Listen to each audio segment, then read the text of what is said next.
शांति। 22 फरवरी 2023 प्रातः मुरली। ओम शांति। बाप दादा मधुबन। बाबा ने सुनाया, आज मीठे बच्चे, तुम्हें ज्ञान की सैक्रीन मिली है। सैक्रीन की वह बूंद है मनमनाभव। यही खुराक सबको खिलाते रहो। मीठे बच्चे, तुम्हें ज्ञान की सैक्रीन मिली है। सैक्रीन की वह बूंद है मनमनाभव। यही खुराक सबको खिलाते चल रहो। प्रश्न बाबा ने किया, सच्ची सच्ची खुश खैरापत कौन सी है? तुम्हें सबकी कौन सी रूहानी खातिरी करनी है? सच्ची सच्ची खुश खैरापत कौन सी है? तुम्हें सबकी कौन सी रूहानी खातिरी करनी है? उत्तर, हरेक को बाप का परिचय देना, यही है सच्ची सच्ची खुश खैरापत। तुम श्रीमत पर सबको खुशी की खुराक खिलाते रहो।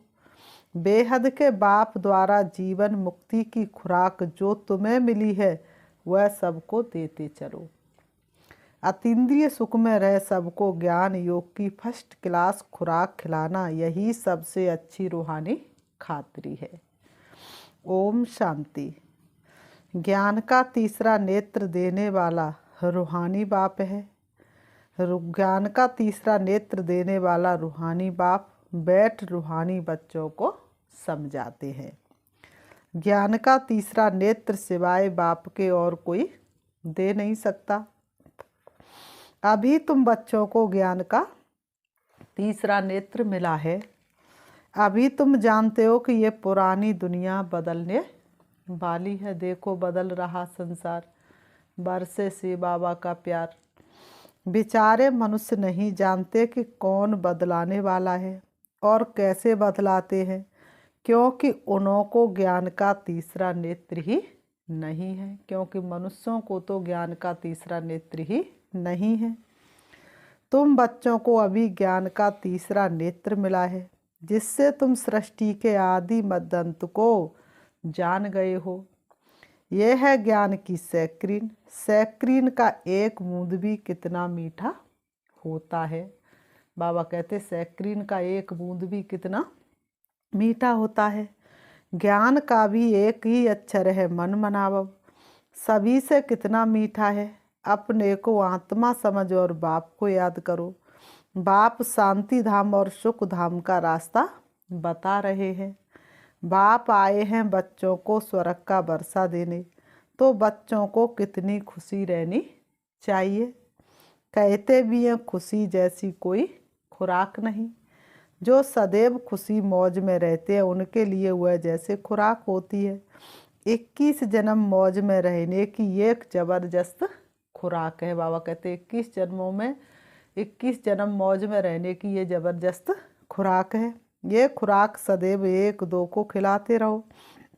एक दो की जबरदस्त खातिरी ये करनी है। ऐसी खातिरी और कोई मनुष्य की कर ना सके। तुम बच्चे श्रीमत पर सभी की रूहानी खातिरी करते हो। सच्ची सच्ची खुश खैरापत भी ये है कि किसको बाप का परिचय देना। मीठे बच्चे जानते हैं बेहद के बाप द्वारा हमको जीवन मुक्ति की खुराक मिलती है। बाबा ने कहा बच्चे जानते हैं कि बेहद के बाप के द्वारा हमको जीवन मुक्ति की खुराक मिलती है। सतयुग में भारत जीवन मुक्त था, पावन था। बाप बहुत बड़ी ऊंची खुराक देते हैं। से बाबा बहुत बड़ी ऊंची खुराक देते हैं। तब तो गायन है, अतीन्द्रिय सुख पूछना हो तो गोप गोपियों से पूछो। तब तो शास्त्रों में गायन है, अतीन्द्रिय सुख पूछना है तो गोप गोपियों से पूछो। ये ज्ञान और योग की कितना फर्स्ट क्लास वंडरफुल खुराक है। और ये खुराक एक ही रूहानी सर्जन के पास है और किसको इस खुराक का मालूम ही नहीं है। बाबा ने कहा और किसी को इस खुराक का मालूम ही नहीं है। बाप कहते हैं मीठे बच्चों, तुम्हारे लिए हथेली पर सौगात ले आया हूँ। मुक्ति जीवन मुक्ति की ये सौगात मेरे ही पास रहती है। बाबा कहते मुक्ति जीवन मुक्ति की ये सौगात मेरे ही पास रहती है, कल्प कल्प में ही आकर तुमको देता हूँ, फिर रावण तुमसे ये सौगात छीन लेता है। तो अभी तुम बच्चों को कितना खुशी का पारा चढ़ा रहना चाहिए। तुम जानते हो हमारा एक ही बाप टीचर और सच्चा सच्चा सतगुरु है, जो हमको साथ ले जाते हैं, जो हमको अपने साथ घर ले जाते हैं। मोस्ट बिलवेड बाप से विश्व की बादशाही मिलती है। ये कम बात है क्या? बाबा कहते ये कम बात है क्या? तो सदैव हर्षित रहना चाहिए। Godly student life is the best. ये अभी का ही गायन है ना। बाबा ने कहा ये तो अभी का गायन है ना, फिर नई दुनिया में भी तुम सदैव खुशियाँ मनाते रहेंगे। दुनिया नहीं जानती कि सच्ची सच्ची खुशियाँ कब मनाई जाएंगी। मनुष्यों को तो सतयुग का ज्ञान ही नहीं है। मनुष्यों को तो सतयुग का ज्ञान ही नहीं है। सतयुग कब था, सतयुग में कौन था, सतयुग में कैसे सुख थे, ये तो मनुष्यों को ज्ञान ही नहीं है। बाबा ने कहा तो यहाँ ही मनाते रहते हैं, परंतु इस पुरानी तमो प्रधान दुनिया में खुशी कहाँ से आई? कहाँ? बाबा ने कहा यहाँ तो त्राई त्राई करते रहते हैं। कितना दुख की दुनिया है। बाप तुम बच्चों को कितना सहज रास्ता बताते हैं। ग्रस्त व्यवहार में रहते कमल फूल समान रहो। धंधा धोरी आदि करते भी मुझे याद करते रहो। बाबा ने कहा घर गृहस्थी में रहते हुए कमल पुष्प समान रहो, धंधा धोरी करते भी मुझे याद करते रहो। जैसे आशिक और मासूक होते हैं, वह तो एक दो को याद करते रहते हैं, वह उनका आशिक वह उनका मासूक होता है। यहाँ ये बात नहीं है। यहाँ तो तुम सभी एक मासूक के जन्म जन्मांतर से आशिक हो रहते हो। बाप कभी तुम्हारा आशिक नहीं बनता है। तुम उस मासूक से मिलने के लिए याद करते आए हो। बाबा ने कहा बाप को तुम्हारा मासूक बनने की जरूरत नहीं। जब दुख जास्ती होता है तो जास्ती सुमरण करते हैं। गायन भी है ना। क्या गायन है? दुख में सिमरण सब करे, सुख में करे ना कोई, सुख में करे ना कोई। इस समय बाप भी सर्वशक्तिवान है, तो दिन प्रतिदिन माया भी सर्वशक्तिवान तमो प्रधान होती जाती है। इसलिए अब बाप कहते हैं मीठे बच्चे देही अभिमानी बनो, अपने को आत्मा समझ मुझ बाप को याद करो और साथ साथ दैवी गुण भी धारण करो। तुम ऐसे लक्ष्मी नारायण बन जाएंगे। इस पढ़ाई में मुख्य बात है ही याद की। बाबा ने कहा इस पढ़ाई में मुख्य बात किसकी है? याद की। ऊंचे तो ऊंच बाप को बहुत प्यार से स्नेह से याद करना चाहिए। ऊंचे से ऊंचे बाप को बहुत प्यार से बहुत स्नेह से याद करना चाहिए। जिससे इतनी बड़ी प्राप्ति होती है तो उसे प्यार से याद करना चाहिए। वह ऊंचे तो ऊंच बाप ही नई दुनिया स्थापन करने वाला है। बाप कहते हैं मैं आया हूँ तुम बच्चों को विश्व का मालिक बनाने।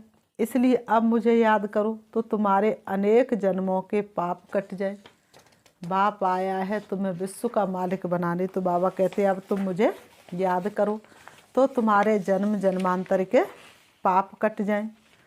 पतित पावन बाप कहते तुम बहुत पतित बन गए हो। माया ने 5 विकारों ने तुमको धीरे धीरे बहुत पतित बना दिया है।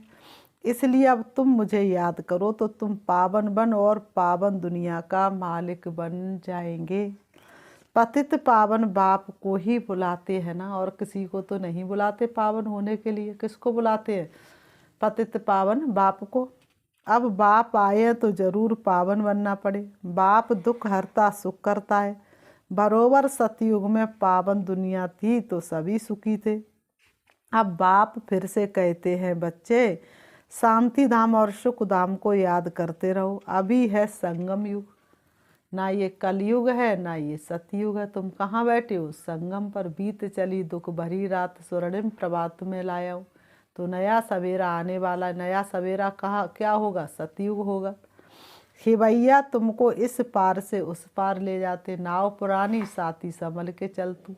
इस तरफ बहे दुख की धारा, सुख की धार बहती उस पार। तो खेवैया कौन है? बाप है। नैया कोई एक नहीं, सारी दुनिया जैसे एक बड़ा जहाज है, उनको पार ले जाते हैं। तुम मीठे बच्चों को कितनी खुशियाँ होनी चाहिए, तुम्हारे लिए तो सदैव खुशी ही खुशी है। बाबा ने कहा मीठे बच्चों को कितनी खुशियाँ होने चाहिए, तुम्हारे लिए तो सदैव खुशी ही खुशी है। बेहद का बाप हमको पढ़ा रहे, वाह! ये तो कब सुना नहीं, ये परम ज्ञान अब तक न सुना न लिखा गया है किताबों में, न सुना न पढ़ा। भगवानवाच मैं तुम रूहानी बच्चों को राजयोग सिखा रहा हूँ, तो पूरी रीति सीखना चाहिए, धारणा करनी चाहिए, पूरी रीति पढ़ना चाहिए। पढ़ाई में नंबरवार तो सदैव होते ही है। अपने को देखना चाहिए, मैं उत्तम हूँ, मध्यम हूँ या कनिष्ठ हूँ। बाबा ने कहा अपने को देखना चाहिए, मैं उत्तम हूँ, मध्यम हूँ या कनिष्ठ हूँ। बाप कहते अपने को देखो, मैं ऊंच पद पाने के लायक हूँ। से बाबा कहते मीठे बच्चे अपने को देखो, मैं ऊंच पद पाने के लायक हूँ। रूहानी सर्विस करता हूँ, क्योंकि बाप कहते बच्चे सर्विसेबल बनो, फॉलो करो। मैं आया हूँ सर्विस के लिए, रोज़ सर्विस करता हूँ, इसलिए ही तो ये रथ लिया है। इनका रथ बीमार पड़ जाता है तो भी मैं इनमें बैठ मुरली लिखता हूँ। मुख से तो बोल नहीं सकते तो मैं लिख देता हूँ, ताकि बच्चों के लिए मुरली मिस ना हो। तो मैं भी सर्विस पर हूँ ना। ये है रूहानी सर्विस, तुम भी बाप की सर्विस में लग जाओ। बाबा कहते तुम भी बाप की सर्विस में लग जाओ। ऑन गॉड फादरली सर्विस, बाप ही तुमको सारे विश्व का मालिक बनाने आए हैं। जो अच्छा पुरुषार्थ करते उनको महावीर कहा जाता है। बाबा कहते जो अच्छा पुरुषार्थ करते उनको महावीर कहा जाता है। देखा जाता है कौन महावीर है, जो बाबा के डायरेक्शन पर चलते हैं। देखा जाता कौन महावीर है, जो बाप के डायरेक्शन पर चलते हैं। बाप का फरमान है अपने को आत्मा समझ, भाई भाई देखो, इस शरीर को भूल जाओ। बाबा भी शरीर को नहीं देखते हैं। बाप कहते मैं आत्माओं को देखता हूँ।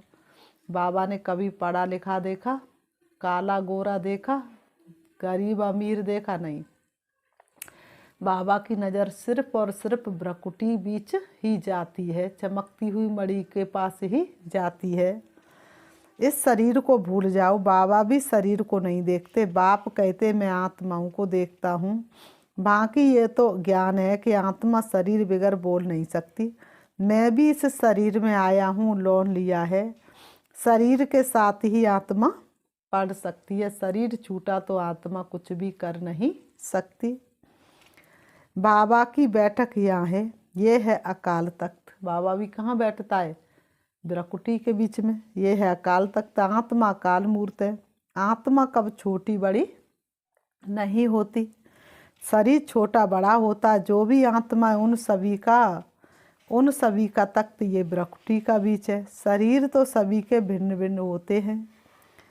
किसको अकाल तख्त पुरुष का है, किसका अकाल तख्त स्त्री का है, किसका अकाल तख्त बच्चे का है।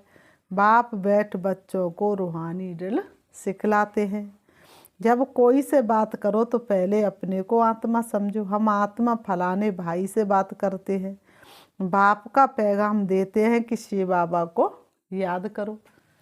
बाप का हम पैगाम देते हैं कि शिव बाबा को याद करो। याद से ही जंक उतरनी है, और कोई उपाय नहीं। सोने में जब अलाएँ पड़ती हैं तो सोने की वैल्यू ही कम हो जाती है। तुम आत्माओं में भी जंक पड़ने से तुम वैल्यूबल हो गए हो। अब फिर पावन बनना है। बाबा ने कहा तुम आत्माओं में जंक पड़ने से ही तुम वैल्यूलेस हो गए हो, अब फिर पावन बनना है। तुम आत्माओं को अब ज्ञान का तीसरा नेत्र मिला है। उस नेत्र से अपने भाइयों को देखो। भाई भाई को देखने से कर्मेंद्रियां कब चंचल नहीं होंगी। राजभाग लेना है, विश्व का मालिक बनना है तो ये मेहनत करो। भाई भाई समझ सभी को ज्ञान दो, तो फिर वह आदत पक्की हो जाएगी। सच्चे सच्चे ब्रदर्स तुम सभी हो। बाप भी ऊपर से आए हैं, तुम भी आए हो। बाप बच्चों सहित सर्विस कर रहे हैं। सर्विस करने की बाप हिम्मत देते हैं, हिम्मत मर्दा। तो ये प्रैक्टिस करनी है। मैं आत्मा भाई को पढ़ाता हूँ। आत्मा पढ़ती है ना, इसको स्पिरिचुअल नॉलेज कहा जाता है, जो रूहानी बाप से ही मिलती है। संगम पर ही बाप आकर ये नॉलेज देते हैं कि अपने को आत्मा समझो। तुम नंगे आए थे, फिर यहाँ शरीर धारण कर तुमने 84 जन्मों का फाट बजाया है। अब फिर वापस चलना है, इसलिए अपने को आत्मा समझ भाई भाई की दृष्टि से देखना। ये मेहनत करनी है, अपनी मेहनत करनी है। दूसरे में हमारा क्या जाता है। बाबा ने कहा अपनी मेहनत करनी है, दूसरे करे न करे हमारा क्या जाता है। चैरिटी बिगिंस एट होम, अर्थात पहले खुद को आत्मा समझ फिर भाइयों को समझाओ, तो अच्छी रीति तीर लगेगा। ये जौहर भरना है, मेहनत करेंगे तभी ऊंच फल पाएंगे। बाप आए ही फल देने के लिए, तो मेहनत करनी पड़े, कुछ सहन भी करना पड़ता है। तुम्हें कोई उल्टी सुल्टी बात बोले तो तुम चुप रहो। बाबा ने कहा तुम्हें कोई उल्टी सुल्टी बातें बोले तो तुम चुप रहो। तुम चुप रहेंगे तो फिर दूसरा क्या करेगा। ताली 2 हाथ से बजती है, एक हाथ ही नहीं तो आवाज़ होगी कैसे। एक ने मुख की ताली बजाई, दूसरा चुप कर दे तो वह आप ही चुप हो जाएगा। एक ने मुख की ताली बजाई, दूसरा चुप रहे तो आप ही चुप हो जाएगा। ताली से ताली बजने से आवाज़ हो जाता है। बच्चों को 1-2 का कल्याण करना बाप समझाते हैं। बाप समझाते बच्चे सदैव खुशी में रहने चाहते हो तो मन मनावो। अपने को आत्मा समझ बाप को याद करो। भाइयों आत्मा तरफ देखो, भाइयों को भी ये नॉलेज दो। ये आदत पड़ जाने से फिर कभी किरमिलाई धोखा नहीं देगी। ज्ञान के तीसरे नेत्र से तीसरे नेत्र को देखो। बाबा भी तुम्हारी आत्मा को ही देखते हैं, बाबा कभी शरीर को नहीं देखते। कोशिश ये करनी है सदैव आत्मा को ही देखे, शरीर को देखे ही नहीं। कोशिश ये करनी है सदैव आत्मा को ही देखे, शरीर को देखे ही नहीं। बाबा ने कहा शरीर को कभी नहीं देखना है। शरीर को देखने से तो फिर क्या होगा, उनकी बुराइयां दिखाई देंगी। योग कराते हो तो भी अपने को आत्मा समझ भाइयों को देखते रहेंगे तो सर्विस अच्छी होगी। बाबा ने कहा है भाइयों को समझाओ। भाई सभी बाप से वर्षा लेते हैं। ये रूहानी नॉलेज एक ही बार तुम ब्राह्मण बच्चों को मिलती है। तुम ब्राह्मण हो फिर देवता बनने वाले हो। इस संगम युग को थोड़े ही छोड़ेंगे, नहीं तो पार कैसे जाएंगे। इस संगम युग को थोड़े ही छोड़ेंगे, नहीं तो पार कैसे जाएंगे। कूदेंगे थोड़े ही। ये वंडरफुल संगम युग है। तो बच्चों को रूहानी यात्रा पर रहने की आदत डालनी है। तुम्हारे ही फायदे की बात है। बाबा कहते ये सब तुम्हारे ही फायदे की बात है। बाप की शिक्षा भाइयों को देनी है। बाप कहते हैं मैं तुम आत्माओं को ज्ञान दे रहा हूँ, आत्मा को ही देखता हूँ। मनुष्य मनुष्य से बात करेगा तो उनके मुँह को देखेगा ना। तुम आत्मा से बात करते हो तो आत्मा को ही देखना है। बल शरीर द्वारा ज्ञान देते, परंतु इसमें शरीर का भान तोड़ना होता है। तुम्हारी आत्मा समझती है परमात्मा बाप हमको ज्ञान दे रहे हैं। बाप भी कहते आत्माओं को देखता हूँ, आत्माएं भी कहती हैं हम परमात्मा बाप को देख रहे हैं, उनसे नॉलेज ले रहे हैं। इसको कहा जाता है स्पिरिचुअल ज्ञान की लेन देन। आत्मा की आत्मा के साथ, आत्मा में ही ज्ञान है, आत्मा को ही ज्ञान देना है। यह जैसे जौहर है, तुम्हारे ज्ञान में ये जौहर भर जाएगा तो फिर किसको भी समझाने से झट तीर लग जाएगा। बाप कहते हैं प्रैक्टिस करके देखो तीर लगता है या नहीं। ये नई आदत डालनी है तो फिर शरीर का भान निकल जाएगा। माया के तूफान कम आएंगे, बुरे संकल्प नहीं आएंगे, किरमिलाई भी नहीं रहेगी। हम आत्मा ने 84 का चक्र लगाया, अब नाटक पूरा होता है। अब बाबा की याद में रहना है। बाबा ने कहा 84 जन्मों का चक्र लगाया, अब नाटक पूरा होता। बाबा की याद में रहना है। याद से ही तमो प्रधान से सतो प्रधान बन, सतो प्रधान दुनिया के मालिक बन जाएंगे। कितना सहज है। बाप जानते बच्चों को ये शिक्षा देना भी मेरा पार्ट है। श्री बाबा जानते हैं बच्चों को ये शिक्षा देना भी मेरा पार्ट है। कोई नई बात नहीं। हर 5000 वर्ष बाद हमको आना होता है। बाबा कब आता है? 5000 वर्ष बाद।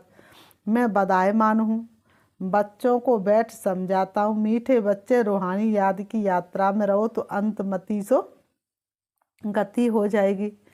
ये अंत काल है ना, बाबा ने कहा ये दिखाई दे रहा है कि नहीं, अंत काल है ना। माँ में कम याद करो तो तुम्हारी सदगति हो जाएगी। याद की यात्रा से पाया पिल्लर मजबूत हो जाएगा। ये देही अभिमानी बनने की शिक्षा एक ही बार तुम बच्चों को मिलती है। कितना वंडरफुल ज्ञान है। बाबा वंडरफुल है तो बाबा का ज्ञान भी वंडरफुल है। बाप वंडरफुल है तो बाप का ज्ञान भी वंडरफुल है। कब कोई बता ना सके। अभी वापस चलना, इसलिए बाप कहते मीठे बच्चों ये प्रैक्टिस करो। अपने को आत्मा समझ आत्मा को ज्ञान दो। ये प्रैक्टिस तुमको दिन रात करनी है। तीसरे नेत्र से भाई भाई को देखना, यही मेहनत है। तीसरे नेत्र से आत्मा भाई भाई को देखना, बाबा ने कहा यही तो मेहनत है। फिर बाबा ने कहा अच्छा, मीठे मीठे सिकीलते बच्चों प्रति मात पिता बाप दादा का याद प्यार और गुड मॉर्निंग। रूहानी बाप की रूहानी बच्चों को नमस्ते। हम रूहानी बच्चों की रूहानी बाप दादा को याद प्यार और नमस्ते नमस्ते नमस्ते नमस्ते। धारणा के लिए मुख्य सार नंबर 1, आत्मा भाई भाई को देखने का अभ्यास करना है। अपने को आत्मा समझ भाई भाई को ज्ञान देना है। महावीर बन इस फरमान को पालन करना है। आत्मा भाई भाई को देखने का अभ्यास करना है। अपने को आत्मा समझ भाई भाई को ज्ञान देना है। महावीर बन इस फरमान को पालन करना है। नंबर 2, तुम्हें कोई उल्टी सुल्टी बात बोले तो तुम चुप रहो। ताली 2 हाथ से बजती है। एक ने मुक्की ताली बजाई, दूसरा चुप कर दे तो वह आप ही चुप हो जाएगा। वरदान, अमृत वेले के फाउंडेशन द्वारा सारे दिन की दिनचर्या को ठीक रखने वाले सहज पुरुषार्थी भव। अमृत वेले के फाउंडेशन द्वारा सारे दिन की दिनचर्या को ठीक रखने वाले सहज पुरुषार्थी भव। स्पष्टीकरण है, जैसे ट्रेन को पटरी पर खड़ा कर देते हैं तो ऑटोमेटिकली रास्ते पर चलती रहती है, ऐसे ही रोज़ अमृत वेले याद की लकीर पर खड़े हो जाओ। ऐसे ही रोज़ अमृत वेले याद की लकीर पर खड़े हो जाओ। अमृत वेला ठीक है तो सारा दिन ठीक हो जाएगा। अमृत वेला ठीक है तो सारा दिन ठीक हो जाएगा। अमृत वेले का फाउंडेशन पक्का है तो सारा दिन स्वतः सहयोग मिलता रहेगा। तो अमृत वेला नहीं तो सारा दिन ठीक नहीं।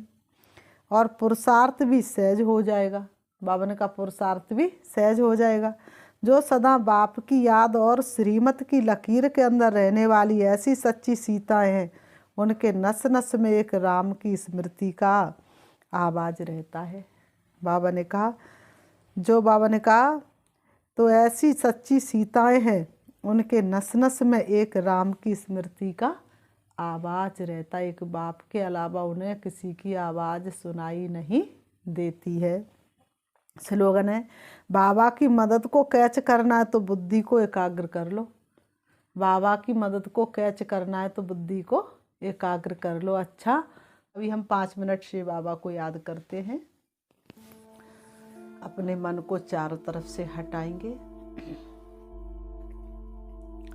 देखेंगे अपने आप को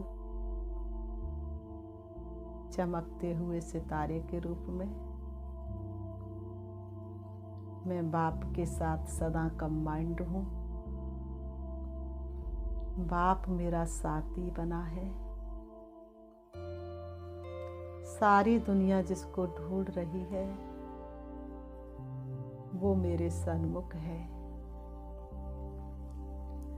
वास्तव में मैं आत्मा तो सृष्टि रंगमंच पर आकर के अपने पिता परमात्मा को भूल गई थी। प्यारे पिता श्री बाबा ने ब्रह्मा के तन के द्वारा मुझे अपने घर का पता बताया। सृष्टि के आदि मध्य अंत का ज्ञान दिया। अब मैं आत्मा अति खुशी और उमंग में हूँ। अपने पिता परमात्मा से मिलने के लिए देह रूपी वस्त्रों को त्याग करके जा रही हूँ। उड़ रही हूँ मैं आत्मा सृष्टि रंगमंच से दूर। खुले नीले आसमान में मैं आत्मा विचरण कर रही हूँ। उससे भी ऊपर सूरज चांद सितारों से पार, सूक्ष्म वतन से भी दूर। अब मैं प्रवेश करती हूँ हल्के सुनहरे लाल रंग के आसमान में, सितारों की दुनिया में, जहाँ सभी आत्माएं स्टार मिसल चमक रही हैं। मैं उससे भी ऊपर देख रही हूँ अपने शिव बाबा को, जो रूप में बिंदु है लेकिन गुणों में सिंधु के समान है, जिसकी शांति की किरणें पूरे ब्रह्मांड में फैली हुई है। मैं आत्मा अपने पिता परमात्मा के सन्मुख पहुंच जाती हूँ। बाबा से मीठी मीठी गुणगान करती हूँ। बाबा आप कितने महान हैं, ऊंचे से ऊंच है। आपने मुझे क्या से क्या बना दिया।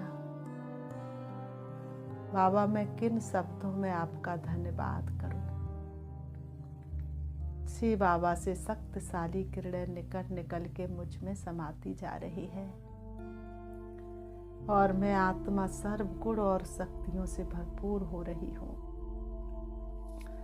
शिव बाबा से शक्ति लेकर मैं आत्मा परम धाम से नीचे, सूक्ष्म वतन से भी नीचे, तारागढ़ से भी नीचे, चंद्रमा से भी नीचे, सूरज से भी नीचे आ जाती हूँ। सृष्टि रंगमंच पर आकर के दोनों ब्रह्मों के बीच भ्रकुटी में विराजमान हो जाती हूँ। ओम शांति, ओम शांति।